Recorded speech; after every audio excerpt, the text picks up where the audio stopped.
And a good Monday afternoon to you. Welcome on into the Ameren, Illinois Lunch Show with Claibs and Joe here on claibsonline.com, powered by Ameren and also powered by Gray Bar, driven by our friends over at Munganast St. Louis Acura, which actually will be the home of the Lunch Show next Monday out there off of Manchester. But we will talk about that more later on in the show. First of all, want to welcome you all in. I'm Joe Roderick. He's Mike Claiborne. Claibs, how you feeling today? Better. Turning the corner a little bit. Rehab is it's always a challenge, but yeah, I'm feeling better. I'm still sleepy though, man. I have to get my naps in. Yeah, it's you know what? It's the off season for you. That's fine. I'm sure there's a lot of Cardinals out there getting their naps in these days. Yeah, but when you rehab, it just takes its toll on you, man, physically, and that's one of the things they told me I was going to be a little fatigued from time to time, and they were absolutely right. Well, we'll see you out and about next Monday when we are out there at 13720 Manchester at Munganast St. Louis Acura, hanging out with our guy Clayton Patterson out there at that store and checking out all the new cars they have there on the lot. But Claibs, I mentioned it's the offseason for the Cardinals. It is not the offseason for the four teams left in Major League Baseball's playoffs, and that's where we're going to start today. Tonight, we have a Game 6 and a Game 7. The first time we've had a Game 7 in the MLB playoffs since 2020. So Wow.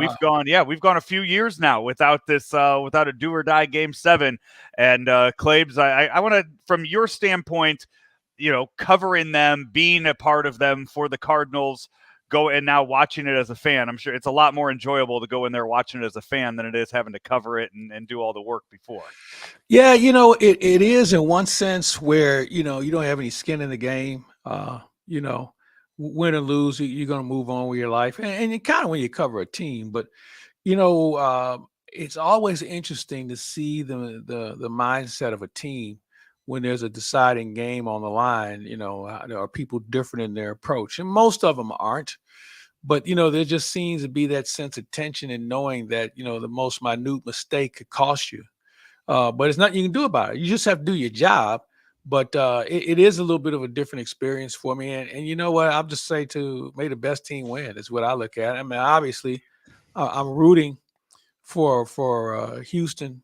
And really, I'm still hanging in there with the Diamondbacks because of Tommy Pham. But, that Philadelphia bunch has shown me a lot. I'm more familiar with them. And they're a team that really looks like a champion in how they approach the game right now. I was about to ask you why in the world you were going for Houston. I forgot you and Dusty are friends because most of baseball, they're not out there saying they're rooting for Houston. So, well, they were last year. I mean, when Dusty was in the World Series. Yeah, I think it's more rooting for Dusty. You want to see Dusty win. I don't want to see Jose Altuve win. I want to see Dusty win. Okay, and I see your point. But Altuve is a good player. Now, I know he got caught up in the whole cheating thing, but the guy was a good player before anybody ever heard about the cheating. And he's still been a good player since then. And they still have other good players. And by the way, many of those players who were involved in that aren't even around anymore. So I've kind of moved on from that. It's been an exemplary organization in how they do business. And I give Jim Crane credit. Once everything was discovered, he wiped everybody out and started over again. And so far, so good. Yeah, it's just Bregman and Altuve, the lone ones left, I believe, in the lineup right now. But tonight, you mentioned do or die, and a lot on the line. It is Max Scherzer on the mound. This is why the Rangers went out and got him at the trade deadline, and we saw that he struggled in his first game back the other day in Game 3, so he will be out there today for this one. Claibs, you and I firsthand have seen. About that. Yeah, let me ask you. Max Scherzer has not had what you call an ideal season, and I think it all started when he got caught cheating. And there's been a couple other times where people thought he may have been cheating. So when he allegedly got off the cheating thing, he hasn't been that effective. You have to wonder if you're Houston, do you kind of put that bug in his head about him, being accused of cheating and maybe try and step it up a little bit to check the ball a little bit more? You're just saying Dusty playing some, having some fun with it and asking to check it early in the game? Yeah, maybe have a hitter say, let me take a look at that ball. I mean, Game 7, why not? You Get got a little nothing. game there, yeah. And the other question is, because he hasn't been effective this year, how long do you go with him? I mean, as you mentioned, his last outing, he got touched up pretty good. With the Game 7, you can't leave him in there too long. But then again, you don't have much of a bullpen because you've used him with a pretty much regular basis as well. Now, you had an off day yesterday, so you should have some people reasonably fresh. But I'll go back to something I said to you earlier, and when the postseason started, we have a number of pitchers that have exceeded their career high in innings pitched. So now, are we dealing with adrenaline, or are we just dealing with the fact that guys just have to pitch through things? And if they can pitch through things, then maybe that should give you an indicator that we shouldn't baby these guys as much as we do. Max Scherzer last year in the postseason when he was with the Mets only pitched one game against the Padres. That was in the wild card round. Went 4 2/3 innings pitched in that one. Gave up 7 runs on 7 hits, 4 of those being home runs. In that one, in Game 3 of the ALCS, gave up a home run to Houston in that game. We saw him the last time I would say he pitched. He was outstanding in the postseason. Was back during the 2021 postseason when he was with the Dodgers, and he pitched that wild card, that play-in game back then. And then he was shot after that. He had nothing for the World Series. He readily admitted to people, I got nothing. They didn't know that year. They didn't in 21. He didn't pitch in the World Series in 21. Well, what year? That was that was when he was with the Nationals. No. This is the Dodgers. He pitched in that series, the following series, and I know he admitted to. Yeah, that was the next series was against the Giants. He went 7 innings in the next game, struck out 10, but after that, yeah, he was pretty much done after that one. In that game, he pitched Game 3 of the series against the Giants, and then came back in relief in Game 5 to finish it out and get the save for them. But the only game he pitched in the NLCS that year, went 4 1/3 and was not really effective in that game. And I think we've seen that before, where he's a workhorse. He'll win a ton of games, but he does kind of wear down once he reaches that certain limit inning mark, which is well into the 200s. But still, everybody has their limits with that. So if you are Bruce Bochy tonight, you're Bruce Bochy, you're Mike Maddox, what is your game plan going into this, knowing that you have a pitcher like Max Scherzer on the mound? How up and ready do you have somebody in the bullpen? We've already seen Bruce Bochy go and get a guy in the first inning of this in this series already. What's the game plan going into it? I think you probably have something similar to that. That doesn't mean you have a guy out in the bullpen throwing after the national anthem, but I think you have to keep a really close eye. I think you have to have guys up and stretched. They don't have to throw in the bullpen there. They could be down the batting cage just throwing just to stay loose, not to send an indication. So there's a lot of different ways you can go about that now. And they've got a very nice facility in Texas that he can work underground and throw if he needs to early on, just to stay loose. Because if Scherzer springs a leak early, you have to have somebody ready to go. You can't waste a batter and thinking, well, we'll let him pitch to one more. No, one more could be it. Yeah. So I just think you have to keep a close eye and keep somebody stretched and someone who can get loose reasonably quick. And I'm not sure who that is at this point, considering how many pitchers that Bruce Bochy's used in postseason. Yeah, that is. I'm trying. I mean, you don't have Eovaldi going at all. Jordan Montgomery coming back on, what would that be, 3 days rest for him? That's an inning at the end of the game, if anything. For I'm looking at guys out of the bullpen. I'm not trying to run a starter out there. I'm looking at bullpen guys, and maybe whoever my bridge guy is who can get me to a certain point, or maybe a guy who's like your fourth starter in your normal rotation. Maybe he's up and throwing. I mean, there's a lot of different combinations you can use. Well, who was it the other day that started for them in game 5 that they pulled in the first inning? Yeah, he used him as an opener, which I didn't get. But I think that wasn't an opening situation. He just got hit hard. Yeah, but you're right. No, I'm talking about the way they initially, because I can't remember his name, because he had been an opener in the past with the Rangers, and his name escapes me. But yeah, you're right. He did lit up, and that was another reason why he came out. But It'll be something to pay attention to for sure. It was that was game 4 of the playoffs, and it was Haney in that game. Only went Yeah, two. and Andrew Haney. Andrew Yeah. Haney has been lit up by the Astros. The Astros have his number. Yeah, So 22 I'm not. pitches is all he threw before they went Yeah, out there and got him in that yeah. one, and then they went to Dane Dunning, who that's another one. I mean, that game was he threw 63 pitches out of that on the 19th. So you're going 4 days rest on a guy that you had to stretch a lot further than you probably planned on doing. I That might day. come back with him then because Haney has had very little success against Houston in his career. So, yeah, I think I might go back to Dunning. On the other side of things in the National League, this game will kick things off for you today with your baseball viewing. It is the Diamondbacks back in Philadelphia taking on the Phillies, a 4:07 start time for that one. The Diamondbacks ended up taking 2 out of 3 when they were home in Arizona to kind of make a series of this. I cannot see the Phillies losing back-to-back games at home. I agree. I think it's going to be a real uphill battle. The way they play, especially the way they play at home, I think it's going to be hard for Arizona to win 2 in a row. But you know what? They got here for a reason.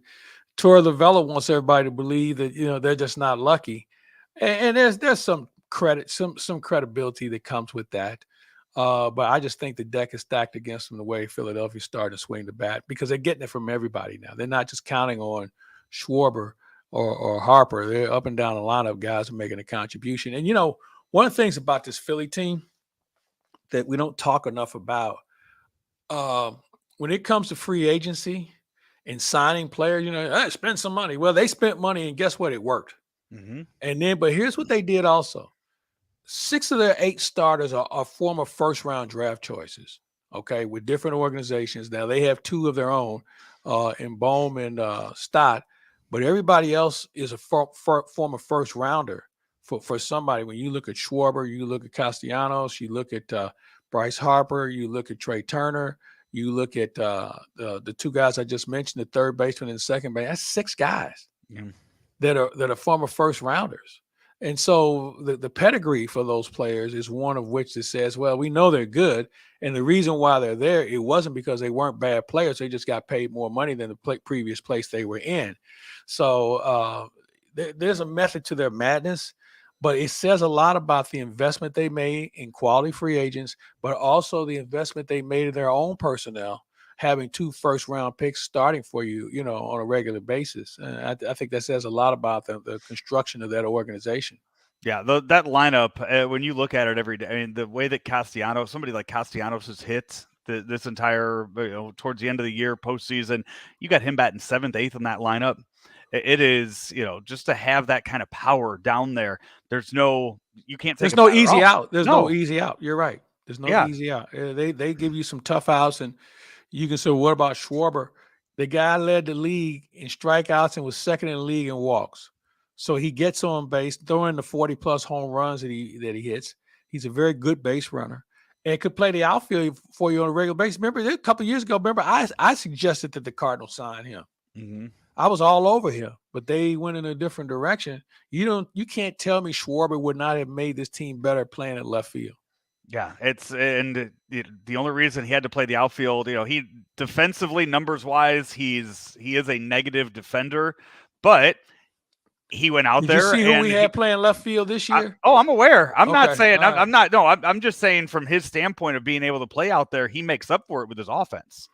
Only player in Major League history that's batted under 200 but still had 100 RBIs in the season. And the big thing too, what you mentioned there about where he is numbers wise with walks and strikeouts, you know what that tells me? He's seeing at least 4 pitches every at bat. Absolutely. So as a leadoff hitter, he's going up there and he's making that pitcher show his whole arsenal there in that first at bat, and he's making him work a little bit every single time he gets up there. You touched on something. At least 4 pitches. This is a first pitch swinging guy most of the time. And so apparently when he misses that first pitch, the chances go down dramatically for him. But he's a fun player to watch. And this is going to be a good, interesting game tonight between those 2 ball clubs. One thing that I wanted to talk about was the umpiring that we've seen in this playoff so far. We'll get to the Adolis Garcia and Uribe in just a second, but I don't know if you saw Lance Barksdale in Game 5 of the game between the series between the Diamondbacks and the Phillies. 99% accurate of his balls and strikes calls. He missed one call the whole game, a ball on the I guess outside corner to a righty that he called a ball or he called a strike that should have been called a ball. One call missed the entire game according to the metrics. Well, he's always been a solid balls and strike guy. I thought Jordan Baker had a good game last night behind the plate. I don't have a real complaint with the umpiring as much as I do the NFL officiating, and we'll talk about that later. But I think overall they've been fairly solid. I mean, obviously the issue they had the other night they could have handled differently, but I think overall they've been getting most calls right. Did you? I don't know if this is the first year they're doing it or if they started doing it last year, where it's actually a 7-man crew that they have for the postseason, and whoever has home plate gets the game off the day before. It's new to me. I don't recall that taking place in the past. Maybe that's something they just recently implemented. I didn't know that until recently. That's how it worked. And I get it. You want to have fresh guys working the plate because it's so important. But you know what? It's more money for the umpires. You know, that's another job that somebody has. Throw in the guys who are at the replay center in New York. So, you know, you have plenty of officials that are working postseason, and that's okay. The big replay from the other night, the Marcus Semien getting tagged on the batting glove. Oh my goodness, what an incredible! You know, I've been to the replay center a couple of times, and you know they don't miss anything there. And kudos to John Smoltz who saw right off the bat the flip of the glove, the finger on the glove, and I'm sure somebody was in his ear as well who probably had a good look at it also. It was just that close, missed it by that much, as Don Adams would say. But you know what? You have the technology for a reason, and they got it right. Yeah, and I don't know if you saw last night, Marcus Semien got a base hit late in the game and was messing with his back pockets, and first of all pulled out his left back pocket. First base coach was real quick to grab it and tuck that back in. Then he tucked the batting gloves in the right pocket. First base coach just grabbed him right out of there. Like, you know what? No, you don't need these back. Yeah. Well, I'll hold on to these. If you bat around, I'll get them back to you. Don't worry. There you go. Yeah. Hey, speaking of umpires, Joe West, our good friend and former colleague with 5460. Was that the name of it? 5460. Yeah, he is up for the Hall of Fame on the Veterans Committee. We will find out on December 3rd if at the Joe winter West meetings. gets in. Yeah, at the winter meetings. Now, how many people can they take from that committee? I see here it says 8 candidates considered. It's Cito Gaston, Davey Johnson, Jim Leland, Ed Montague, Hank Peters, Lou Piniella, Bill White, and Joe West. I am scrolling through quickly to see how many can possibly be voted in. It says they will be voted on. So of that list I just like gave one you, person. I all, feel in years all past, credible candidates. Yeah. I guess my first one would be Cito Gaston. I think he's the last guy to win back-to-back World Series with Toronto. You think about how hard that's been for an American League team, and we haven't had it done in the National League since Cincinnati. So I think what Cito has done as a manager shouldn't be overlooked. Yankees. When? Yankee early 2000s. They won 3 in a row, didn't they? I don't know. 3 out of 4. Maybe so. Yeah. But I would look at Cito, and I look at him, obviously Joe West, for his accomplishment. And all the other guys have some legitimate beefs on why they should be considered. I don't really have a problem with it. But I wish there was a way, and again, we don't know for sure how many people can go in, but I wish it was more than one person. Yeah, I'm looking here. Especially when you look at the age of a lot of these guys. You know, this could be their one kick at the can. Anyone getting at least there's a 16-person committee for the Veterans Committee at the MLB winter meetings. Anyone that gets 12 of the 16 votes will be inducted into the Hall of Fame. So all 8 of these guys can be inducted if they all get 12 out of 16 votes. Well, that ain't going to happen. So, but I would think from that list, though, I would think Cito Gaston, I mean, Lou Piniella, for as long as he'd been around, the fact that he's not in there yet is Well, kind how of many World surprising to Series me. has he won? He had 2? I mean, as a manager. As a manager, did he win 2 as a manager with With who? Was he not there with the Reds? Or that was Sparky Anderson? No, that was no, that might have been Piniella. I. The year they won with Eric Davis and Marshott was the owner. He is.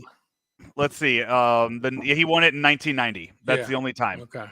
Yeah, he won 6 division titles in his 23 years as a manager, including the World Series in 1990. That was the wire-to-wire Reds that year. So that's I'd say those 3 at the top of Joe. I'll throw Joe in there just for as many games as he did.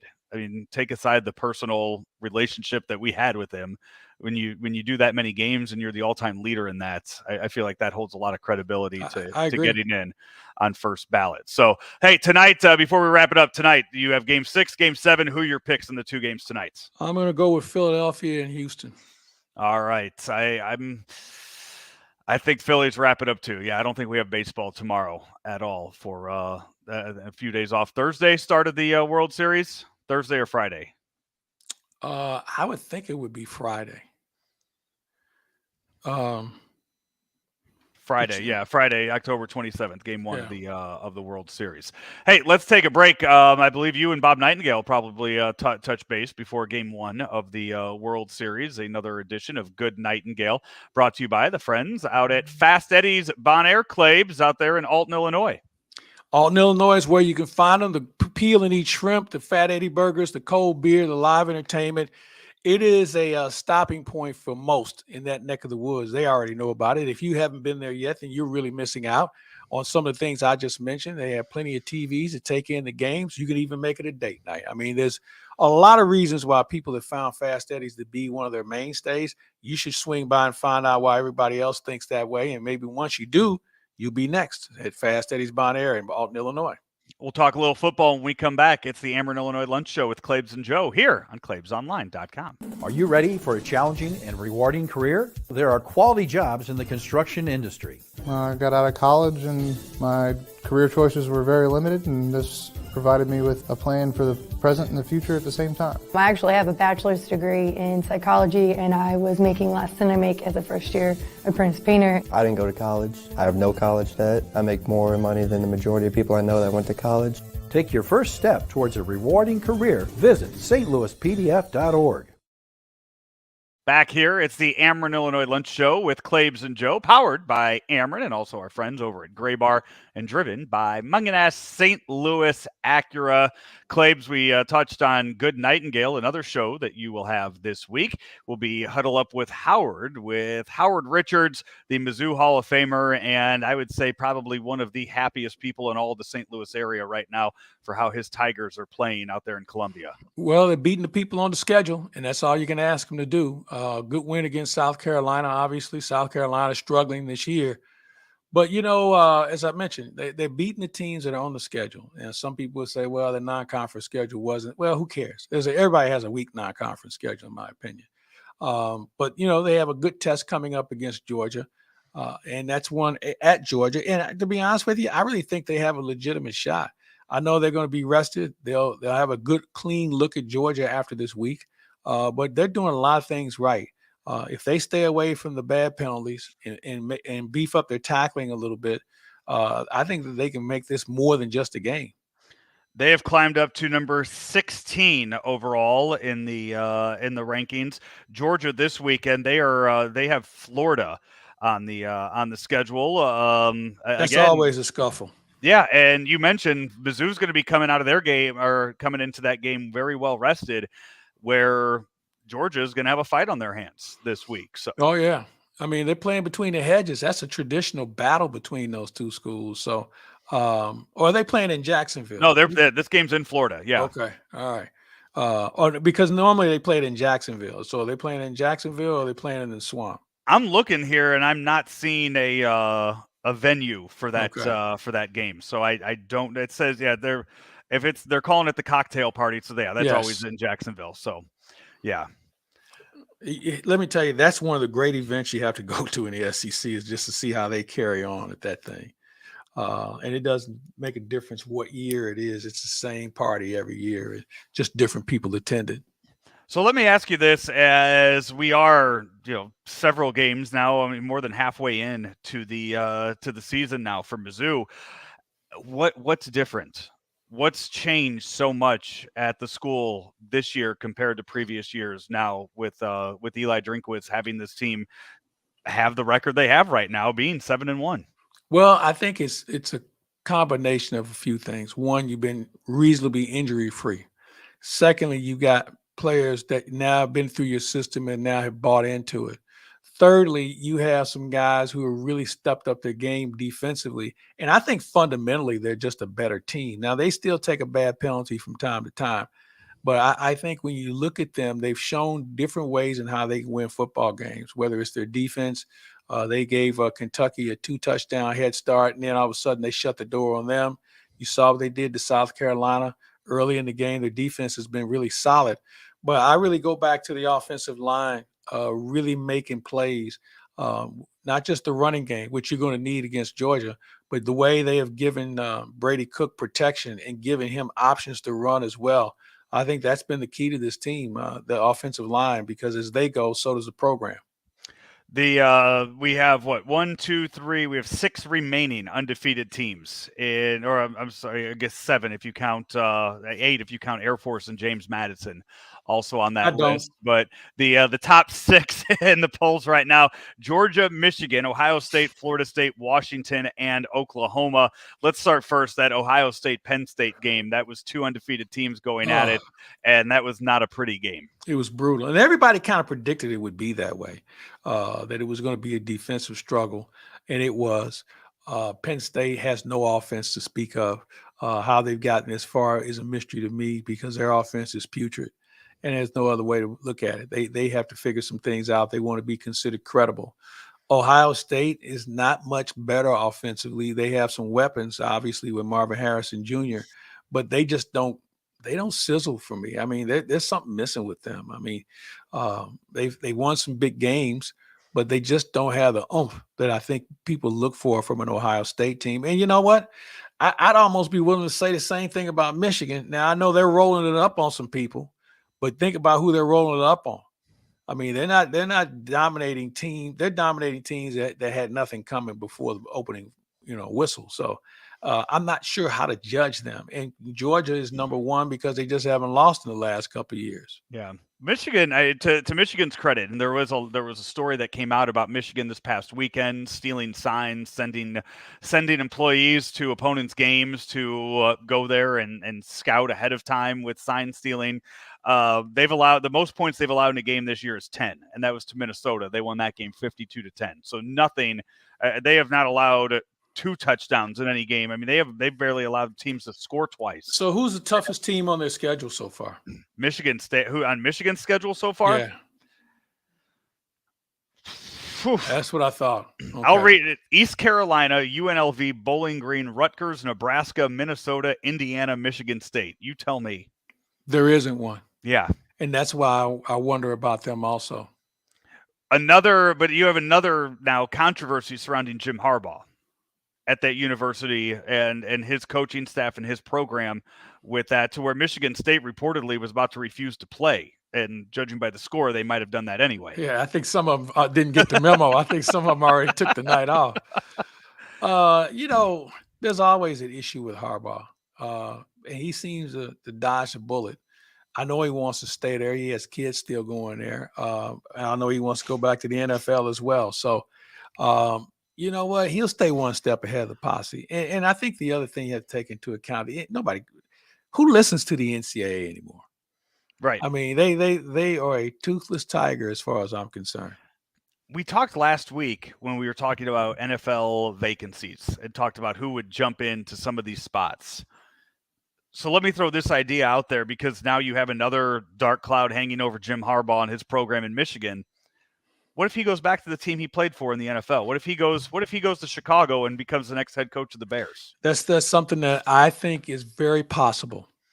I feel like it was possible. It's been possible the last few coaching changes in Chicago to where it's always kind of been out there. And I feel like another successful year in Michigan just makes that price tag go up even higher. Well, Chicago hasn't paid coaches very much over the last few years because they haven't had to. But I think if Harbaugh becomes available and says he's interested, I think they have to take a long, hard look at him, much like they did at Michigan when he decided he was interested in going there. So I think that's more real than some people are willing to admit. But I don't think it has as much to do with the investigation as it does the scrutiny of being a head coach at the University of Michigan. But the same can be said for the Bears. I mean, you're going to be on the front page regarding something because of the expectations. But yeah, I wouldn't be surprised to see Harbaugh stick around through this year. And if they win, then he might be gone.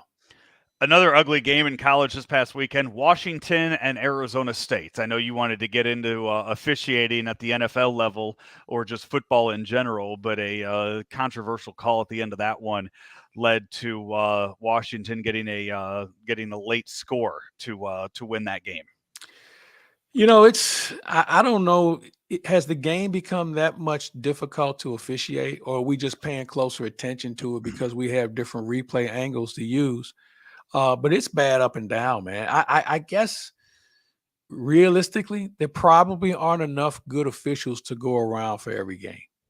When you think about how many people you need, and everybody can't do it, and we see it on a regular basis. And if you're a bettor, if you're a big gambler, you got to be real careful about these games now, especially teams with spreads in front of them. Like last night's game, there was some plays in last night's game that I really said, you got to be kidding. But that's who these guys are. I don't think they're trying to do it on purpose. I just think some of them aren't very good. But I also think somebody might be in on the take too. So, they try and do great background checks, but you just never know. But it's glaring now. It used to be something where you shrug your shoulders and say, well, that's football. You can't get them all. They're not getting any of them right.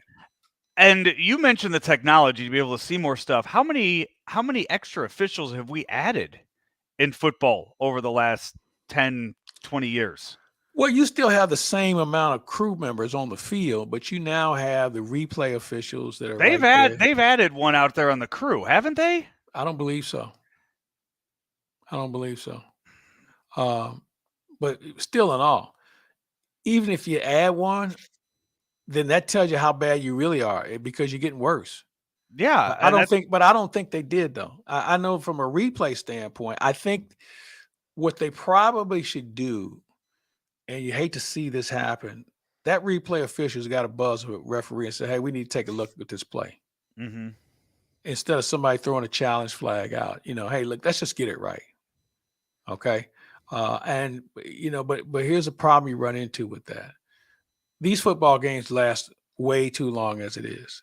And I know that they want to try and speed up the pace of the game. So you have to wonder how many times can a person challenge a call from upstairs as far as that independent official who sees a blatant call. How many times does he do that in a half? And do you save it for the fourth quarter? There's so many other things that go into it on why you have to really think long and hard on, is this good for the game? Yeah, there's been, I guess in the last 10 years, a few colleges, they have 8 officials now instead of 7. So I always thought it was 8. It's the 8th center judge has been added recently. NFL still uses 7. College football Division I uses 8. Okay. So that you should be better. You got another set of eyes out there.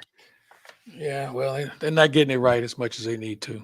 In the NFL, I don't know. I feel like I watch a lot of it on Sundays. I feel like I've been pretty invested this year as I have in recent years.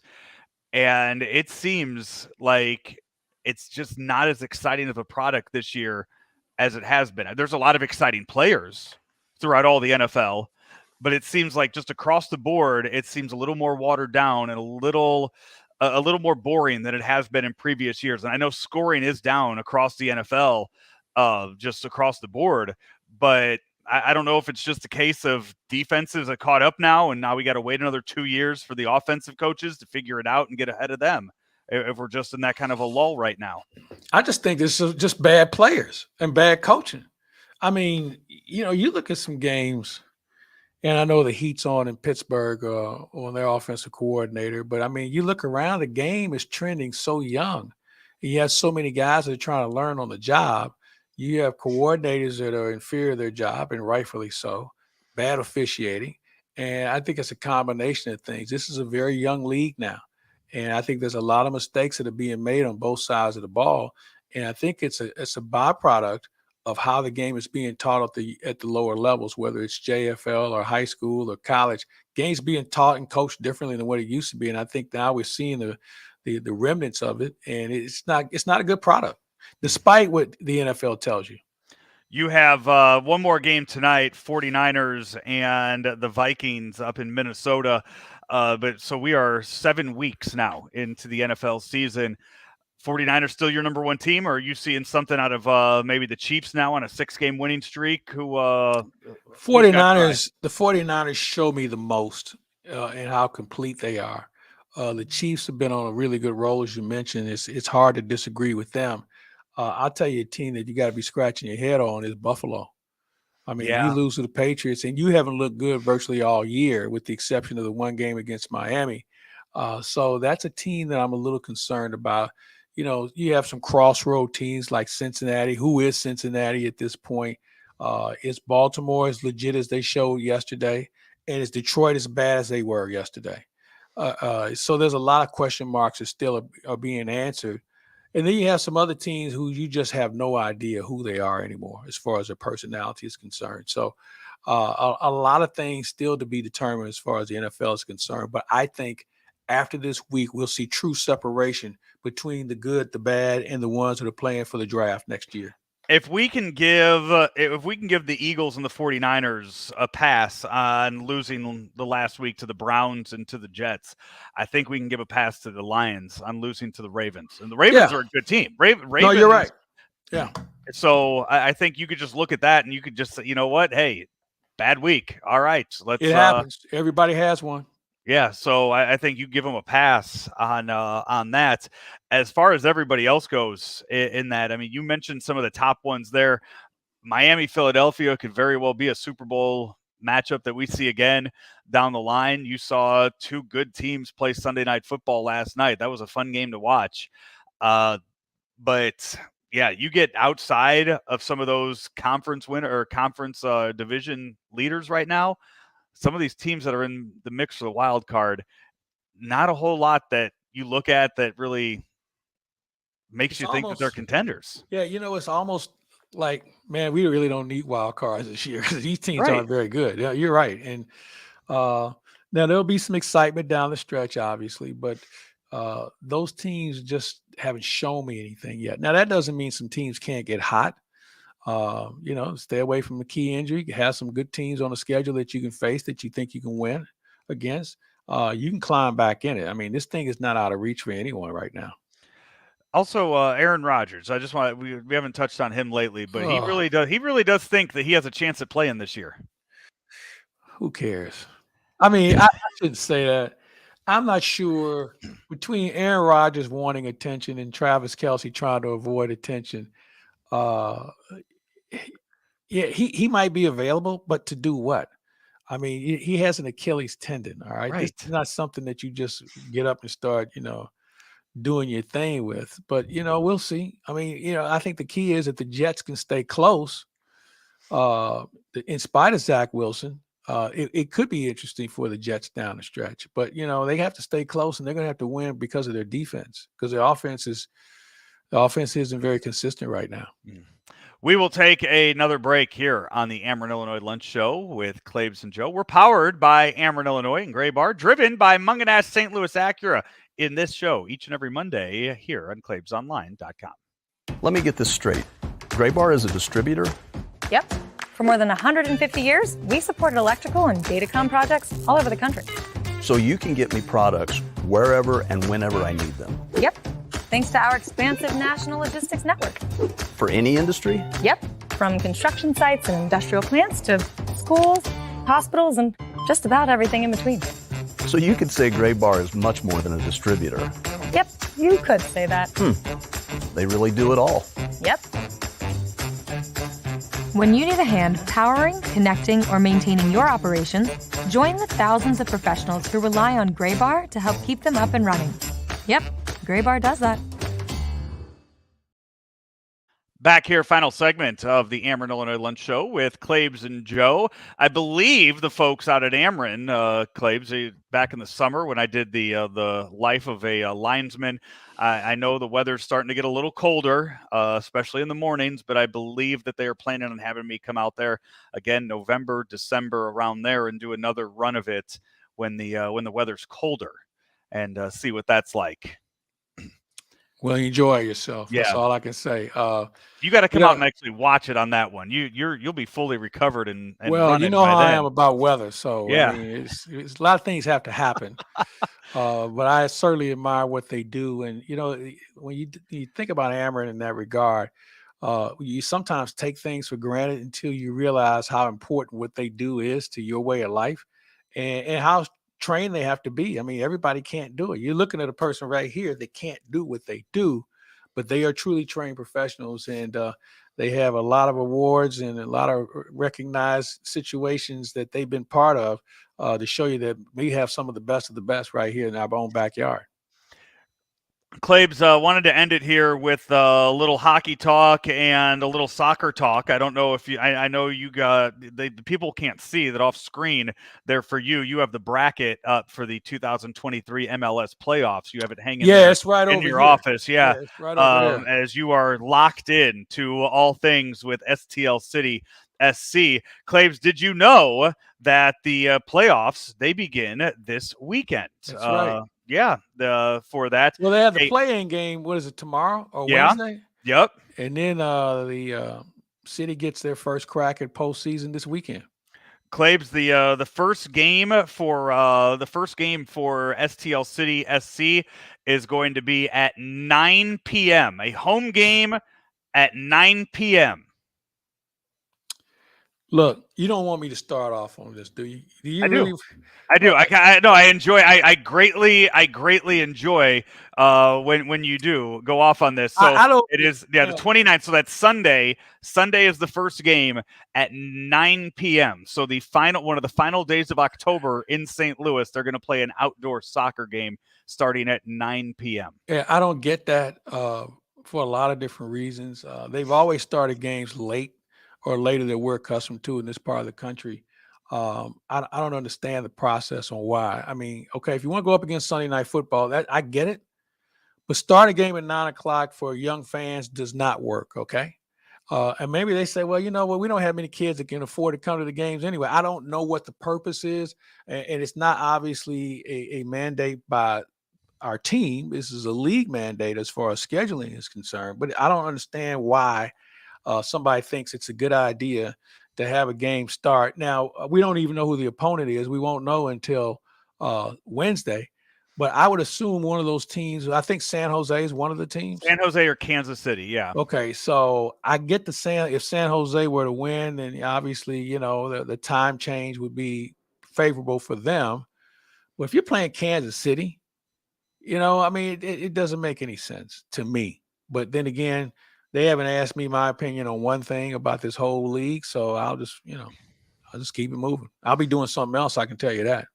You don't want to go to that game 9 p.m. on Sunday nights? No, I'll be doing something else. I wish them the best though. Yeah, that's but hey, first year, they're the number 1 seed on the Western Conference side. Good for them. Season slow. I believe the finals are in December, Claibs. I don't get it. Outdoors, possibly in St. Louis. Now that's time when you should have your championship game at a designated location that you can control. I don't know if they do that. I don't know if they do have designated locations for that. I mean, you can play that game in Miami. You can play it in California. I mean, there's plenty Atlanta. of places. They play at the Mercedes-Benz down in Atlanta. That's where Atlanta United plays. So, I mean, but to try and do that in St. Louis doesn't work. SoFi is not big enough to hold World Cup games. They don't have the right measurements for that. I know. So boo-hoo for Stan Kroenke on losing that one. Yeah. Out on that when the Olympics roll in, or World Cup and the Olympics roll in to LA in the next few years. But Claibs, hey, NHL only one game on the schedule tonight. Blues are back in action tomorrow. They are up in Winnipeg. They beat the Penguins the other night, Saturday night, 4-2 to get their first regulation win of the season. So your thoughts on what you've seen out of the Blues in these 4 games? It's apparent that Jordan Bennington is playing really well. I mean, he's done a nice job, but they cannot rely on Jordan Bennington every night. I'm of the belief that you want your goaltender. Now we're talking about hockey. We can call him a goaltender compared to a goalkeeper with the other sport.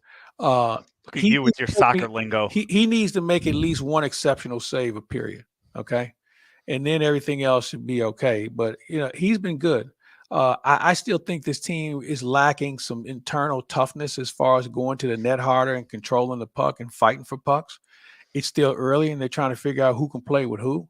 But I think that that's something that they are going to have to work out. And maybe this Western swing will put them in a better order to not only be better aligned defensively, but also try and maintain better puck control, because the teams they're going to face, they can skate a little bit and they can play the body a little bit. So it'll be a good, interesting challenge for the Blues and how they counter that when they go out on the West Coast.